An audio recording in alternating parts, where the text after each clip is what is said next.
Assalamualaikum sahabat Arti, apa kabar semuanya?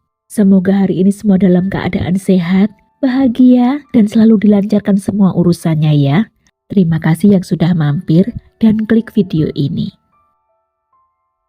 Namanya bagus, Salahuddin Al-Ayyubi, biasa dipanggil Ayu. Ayub kelahiran Gresik Agustus 1995. Sejak ibunya meninggal, Ayub hanya dibesarkan oleh ayahnya, Kusnaini. Mereka merupakan warga perumahan Banjarsari Asri, Gang 6, Kecamatan Carme, Kabupaten Gresik. Setelah lulus dari sekolah STM-nya, Ayub sempat bekerja di sebuah pabrik di daerah Gresik. Kusnaini ayah Ayub pada 2017 membangun sebuah kafe yang diberi nama Kafe Penjara. Kafe itu memiliki luas lahan sekitar 20 kali 50 meter dengan bangunan kafe berukuran 6 kali 8 meter menghadap ke utara. Pemilik lahan katanya seorang notaris kenalan Kusnaini ayah Ayub. Dinamakan Kafe Penjara karena lokasinya berada di sebelah penjara Gresik di Banjarsari. Di kafe itu menyediakan aneka makanan dan minuman serta memiliki 2 karyawan. Salah satunya ada stand yang menyediakan sosis bakar milik Hadril Khairunisa. Sementara Ayub yang sudah tak bekerja lagi di pabrik, oleh sang ayah diminta untuk mengelola kafe itu. Tugasnya hanya membuat kopi. Biasanya Ayub memanggil Hadril Khairunisa dengan panggilan Mbak Nisa, karena Nisa 1 tahun lebih tua dari Ayub. Mereka sudah kenal sejak kecil karena ayah mereka berteman. Nisa yang sudah yatim hanya tinggal bersama ibunya dan seorang adik. Ayub sudah pernah beberapa kali diajak ayahnya ke rumah Nisa yang ada di Dusun Ngering, Desa Sukoanyar, Kecamatan Cerme, Gresik. Begitupun Nisa sudah pernah ke rumah Ayub. Nisa adalah gadis yang gigih dalam bekerja. Meskipun sudah bekerja di sebuah PT, tapi ia masih mencari tambahan penghasilan, yakni dengan membuka stand makanan di Kafe Penjara. Nisa sadar siapa lagi yang mencari uang jika bukan dirinya. Sang ibu sudah tua dan adiknya masih butuh biaya untuk sekolah. Namun setelah 2 tahun buka, ternyata penghasilan kafe bukannya meningkat tapi omset malah menurun. Mereka sadar ternyata tak mudah menjalankan bisnis kafe. Tepatnya pada Ramadan bulan Mei 2019, Kusnaini ayah Ayub memutuskan untuk menutup kafe. Selama kafe tutup, Ayublah yang dipercaya ayahnya untuk menjaga dan membersihkan kafe itu secara rutin karena masih banyak barang-barang operasional yang disimpan di dalamnya. Bahkan Ayub masih memelihara kucing Angora di kafe yang sudah tak beroperasi itu. Sementara itu Nisa walaupun sudah tak jualan di kafe, tapi ia tak nganggur seperti Ayub. Nisa tetap bekerja di sebuah PT seperti biasa. Setiap hari Nisa pergi kerja dengan motor Honda Vario kesayangannya. Berangkat setengah 7 pagi, pulang jam 4 sore, dan tiba di rumah sekitar jam 5 sore.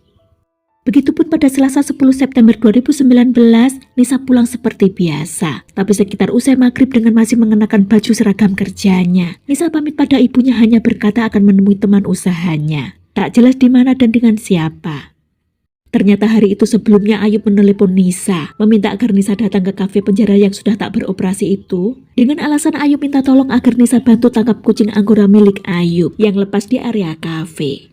Ayub yang mengenal Nisa sejak kecil tahu gadis itu sangat menyukai kucing dan tak mungkin menolak. Setibanya di kafe sekitar pukul setengah 7 malam, Nisa tak langsung masuk karena kafe gelap. Gak apa-apa Mbak, masuk aja. Bantuin saya tangkap kucing dulu ya, lalu masukkan kandang, ucap Ayub ketika itu. Tapi begitu Nisa masuk, pintu gerbang langsung ditutup oleh Ayub. Dari arah belakang Ayub lalu membekap dan memeluk Nisa. Mbak sampai jangan teriak ya, aku cuma butuh HP sama uang sampean, bisik Ayub. Kalau gitu jangan kayak gini, kata Nisa sambil berontak. Gadis itu lalu jatuh terjengkang. Ketika itulah Ayub yang takut suara Nisa didengar oleh warga sekitar, langsung mencekik leher Nisa dengan tangan kanannya. Sementara tangan kirinya terus membekap mulut Nisa, yang membuat Nisa lalu pingsan.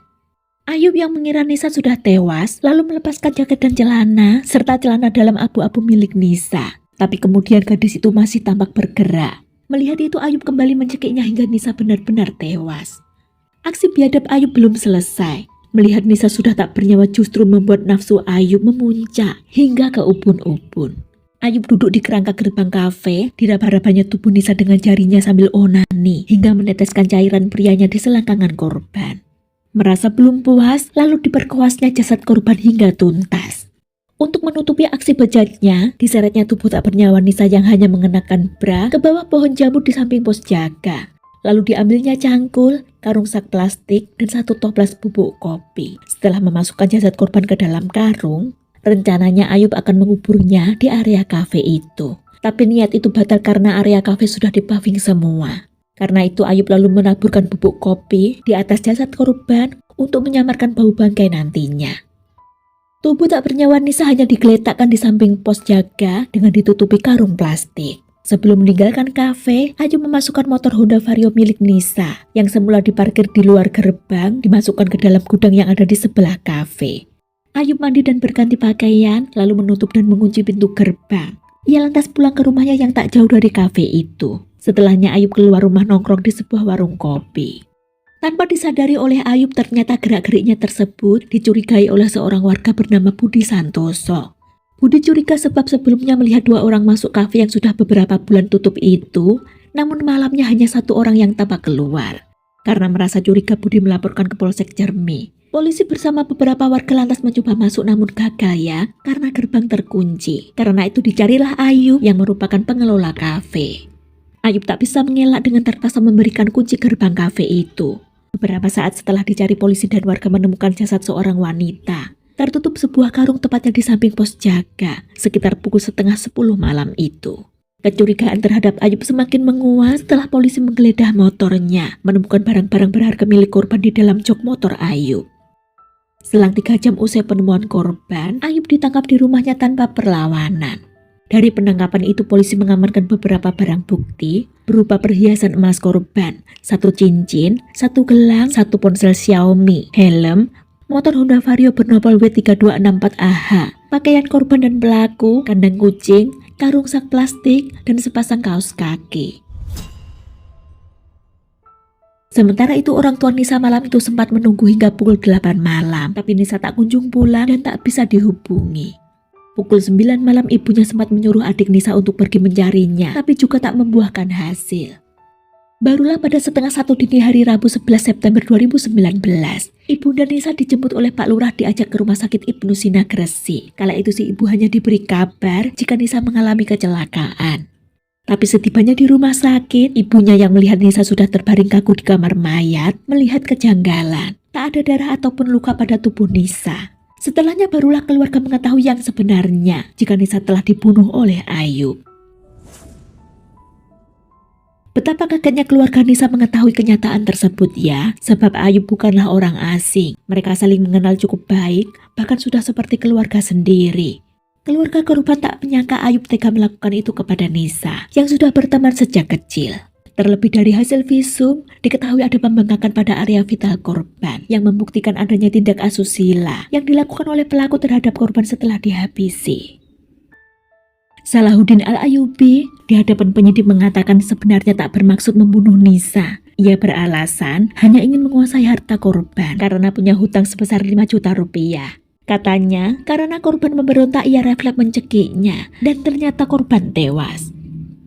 Tapi dalam reka ulang polisi menyimpulkan adanya motif lain dari pelaku bukan sekedar ingin menguasai harta korban. Polisi menduga ada motif cinta tak terbalas dalam kasus ini. Pelaku mencintai korban tapi korban tak membalas, justru akan bertunangan dengan pria lain. Untuk menutupi motif sebenarnya, polisi menduga pelaku sengaja mengambil barang berharga milik korban beralasan untuk membayar hutang. Selasa 10 Maret 2020, Pengadilan Negeri Gresik memvonis 15 tahun penjara atas ulah Ayub ini. Karena majelis hakim menilai Ayub terbukti melakukan tindak pidana merampas barang berharga milik korban dengan disertai tindak kekerasan yang menyebabkan kematian sesuai pasal 365 ayat 3 KUHP. Tetap hati-hati dan waspada ya dengan orang-orang sekitar kita. Sekian kisah ini, terima kasih waktunya. Jaga diri semuanya. Wassalamualaikum warahmatullahi wabarakatuh. See you.